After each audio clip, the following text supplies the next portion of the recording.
সংবাদ পড়ছি ধৃতি সেন শর্মা। বিশেষ খবর হলো 2026-27 আর্থিক বছরের বাজেটে পশ্চিমবঙ্গের রেল পরিকাঠামোর উন্নয়নে 14,205 কোটি টাকা বরাদ্দ করা হয়েছে বলে রেলমন্ত্রী অশ্বিনী বৈষ্ণব জানিয়েছেন। পশ্চিমবঙ্গে দেশের প্রথম বুলেট ট্রেন চলাচল করবে বলেও তিনি জানান। উত্তর চব্বিশ পরগনার কাকপুল 1-এ 3,33,00,000 স্ট্যান্ডার্ড কিউবিক লিটার গ্যাসের ভান্ডার পাওয়া গেছে বলে কেন্দ্রীয় পেট্রোলিয়াম ও প্রাকৃতিক গ্যাস দপ্তরের প্রতিমন্ত্রী সুরেশ গোপী জানিয়েছেন। নতুন দিল্লিতে মুখ্য নির্বাচন কমিশনারের দপ্তরে মুখ্যমন্ত্রী মমতা ব্যানার্জি বিজেপি মুখ্যমন্ত্রীর নতুন দিল্লিতে মুখ্য নির্বাচন কমিশনারের সঙ্গে সাক্ষাতের সমালোচনা করেছে। এসআইআর প্রক্রিয়ায় ভোটদাতাদের হয়রানির জন্য জড়িতদের সাসপেন্ড করার দাবি জানিয়ে বিজেপির এক প্রতিনিধি দল আজ লোকভবনে রাজ্যপাল সিভি আনন্দ বোসের কাছে স্মারকলিপি দিয়েছে। জেলায় জেলায় দলের বিক্ষোভ প্রদর্শন। রাজ্যের সপ্তদশ বিধানসভার শেষ অধিবেশন আগামীকাল শুরু হচ্ছে। চলতি বছরের মাধ্যমিক পরীক্ষা আজ শুরু হয়েছে। আসছি বিস্তারিত খবরে।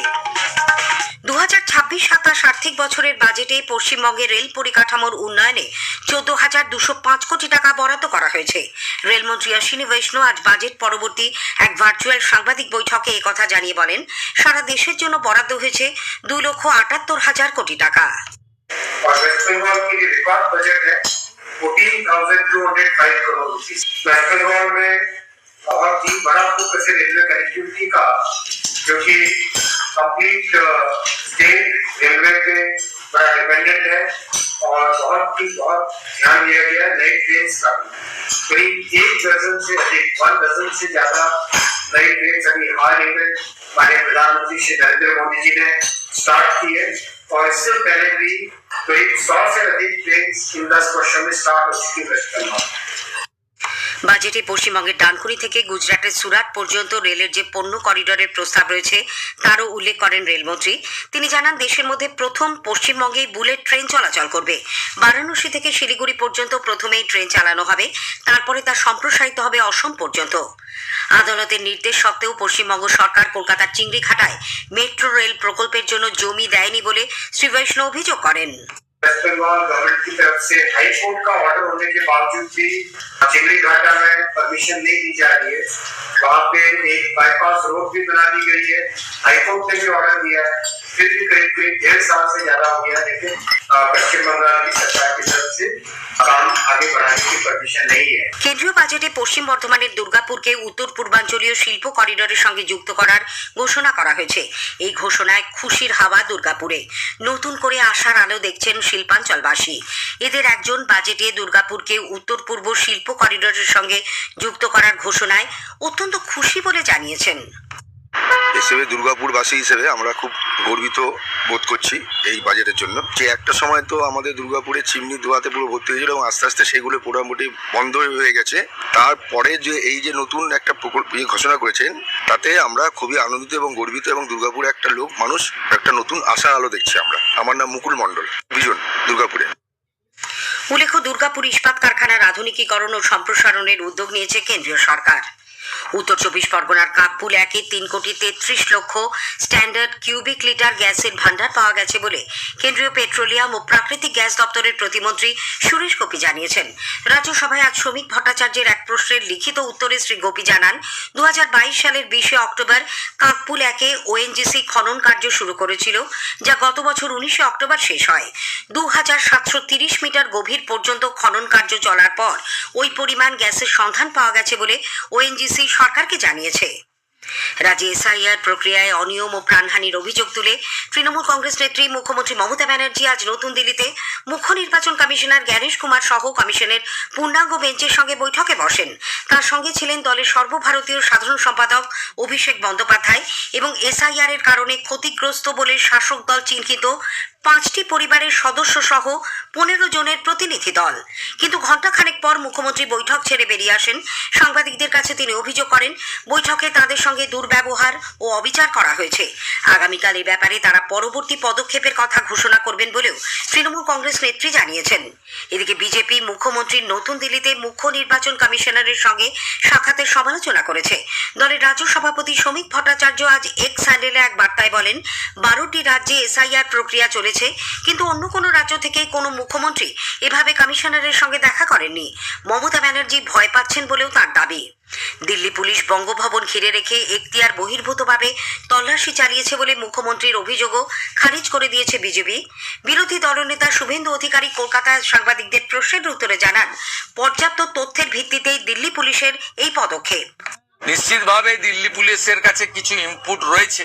আনসারুল বাংলার লোকেরা মুর্শিদাবাদের হরিহর পাড়ায় যদি থাকতে পারে, কাশ্মীরের জঙ্গি যদি ক্যানিং এ থাকতে পারে, আর যদি সেই পিএফআই সিমিল লোকেদের সঙ্গে তৃণমূলের সম্পর্ক থাকতে পারে, সেক্ষেত্রে তারা খোঁজ খবর তল্লাশি তো রাখবে। দিল্লির মতো হাই প্রোফাইল জায়গায় জাতীয় সুরক্ষা সবচেয়ে আগে।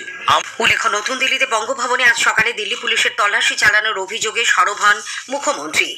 অন্যদিকে এসআইআর প্রক্রিয়ায় নাম ও পদবীর বানান ভুল করে ভোটদাতাদের হয়রানির জন্য জড়িতদের সাসপেন্ড করার দাবি জানিয়ে বিজেপির এক প্রতিনিধি দল আজ লোকভবনে রাজ্যপাল সিভি আনন্দ বোসের কাছে স্মারকলিপি দেয়। 14 সদস্যের এই প্রতিনিধি দলের নেতৃত্বে ছিলেন বিরোধী দলনেতা শুভেন্দু অধিকারী। পরে সাংবাদিকদের তিনি বলেন, এসআইআর প্রক্রিয়া ব্যাহত করার জন্যই পরিকল্পিতভাবে বিএলও, ইআরও, এইআরওদের একাংশ নাম ও পদবীর বানান ভুল করছেন। মুর্শিদাবাদ, দক্ষিণ 24 পরগনা, কোচবিহার, পূর্ব মেদিনীপুর, বেশ কয়েকজন জেলা শাসকের বিরুদ্ধে আমরা বসিরহাট ট্যুর ভিডিওর মতো সাসপেনশনের দাবি করি এবং গোটা রাজ্য জুড়ে কয়েক লক্ষ নাম এবং পদবীর বানান ভুল মুখ্যমন্ত্রী এবং হাইকোর্টের নির্দেশে যে বিএলওরা করেছেন, অর্থাৎ পশ্চিমবঙ্গ সরকার করেছে, তাদের প্রত্যেকের বিরুদ্ধে ব্যবস্থা গ্রহণ করা হোক। রাজ্য সরকারের নির্দেশে এসআইআর প্রক্রিয়া বিকৃত করা এবং অসত্য তথ্য জমা দেওয়ার অভিযোগে বিজেপি আজ বিভিন্ন জেলায় বিক্ষোভ দেখায়। জেলা শাসকের কার্যালয়ের সামনে দলের পক্ষ থেকে 23টি প্রশাসনিক জেলায় এই বিক্ষোভ দেখানো হয়। স্থানীয় সংবাদ শুনছেন আকাশবাণী কলকাতা কেন্দ্র থেকে। ফিরে এলাম স্থানীয় সংবাদে। রাজ্যের সপ্তদশ বিধানসভার শেষ অধিবেশন আগামীকাল শুরু হচ্ছে। দিন তিনেকের সংক্ষিপ্ত অধিবেশনে বিধানসভা নির্বাচনের আগে রাজ্যের অন্তর্বর্তীকালীন বাজেট বা ব্যয় মঞ্জুরি প্রস্তাব পেশ করা হবে। অধিবেশন শুরুর আগে অধ্যক্ষ বিমান বন্দ্যোপাধ্যায়ের পৌরোহিত্যে আজ বিধানসভায় প্রথামাফিক সর্বদলীয় ও কার্য উপদেষ্টা কমিটির বৈঠক বসে। বিরোধী বিজেপির কোনো প্রতিনিধি অবশ্য তাতে যোগ দেননি। বৈঠকের পর অধ্যক্ষ জানান, সাম্প্রতিককালে প্রয়াত বিশিষ্ট ব্যক্তিদের উদ্দেশ্যে শোক প্রস্তাব গ্রহণের মধ্যে দিয়ে আগামীকাল অধিবেশনের সূচনা হবে। বৃহস্পতিবার 5 ফেব্রুয়ারি সভায় অন্তর্বর্তী বাজেট পেশ করবেন অর্থ প্রতিমন্ত্রী চন্দ্রিমা ভট্টাচার্য। 5 তারিখে এখানে বাজেট অধিবেশন শুরু হবে আমাদের গভর্নর অ্যাড্রেসের মাধ্যমে। গভর্নর অ্যাড্রেস হবে 12:30টার সময় under article 175(1) of the constitution of India. চলতি বছরের মাধ্যমিক পরীক্ষা শুরু হয়েছে। কড়া নিরাপত্তায় প্রথম দিনে প্রথম ভাষার পরীক্ষা নেওয়া হয়। এবার পরীক্ষার্থীর সংখ্যা 9,71,340। এর মধ্যে ছাত্রীর সংখ্যা 5,44,606। পরীক্ষা চলবে 12 ফেব্রুয়ারি পর্যন্ত। দক্ষিণ কলকাতার ঢাকুরিয়ার গোলপার্কের কাঁকুলিয়া রোডে গোষ্ঠী সংঘর্ষের ঘটনায় ধৃত 10 জনকে আজ আলিপুর আদালতে তোলা হয়। এদের 9 ফেব্রুয়ারি পর্যন্ত পুলিশ হেফাজতে পাঠানো হয়েছে। নানা অনুষ্ঠানের মধ্যে দিয়ে আজ বিশ্ব জলাভূমি দিবস পালিত হচ্ছে। জলাভূমির সংরক্ষণ সম্পর্কে মানুষকে সচেতন করতে বিশ্বজুড়ে সচেতনতা প্রসারমূলক অনুষ্ঠান ও কর্মসূচির আয়োজন করা হয়েছে। উত্তরে বাতাসের প্রভাবে রাজ্যের প্রায় সর্বত্রই ভোর ও সন্ধ্যের পর এখনো শীতের আমেজ, তবে দিনের বেলায় রৌদ্রের তাপের ফলে কিছুটা গরম অনুভূত হচ্ছে। শেষ করার আগে স্থানীয় সংবাদের বিশেষ কিছু অংশ আরও একবার। 2026-27 আর্থিক বছরের বাজেটে পশ্চিমবঙ্গের রেল পরিকাঠামোর উন্নয়নে 14,205 কোটি টাকা বরাদ্দ করা হয়েছে বলে রেলমন্ত্রী অশ্বিনী বৈষ্ণব জানিয়েছেন। পশ্চিমবঙ্গে দেশের প্রথম বুলেট ট্রেন চলাচল করবে। উত্তর 24 পরগনার কাকপুল 3,33,00,000 স্ট্যান্ডার্ড কিউবিক লিটার গ্যাসের ভান্ডার পাওয়া গেছে বলে কেন্দ্রীয় পেট্রোলিয়াম ও প্রাকৃতিক গ্যাস দপ্তরের প্রতিমন্ত্রী সুরেশ গোপী জানিয়েছেন। স্থানীয় সংবাদ শেষ হলো। পরের খবর 8:10।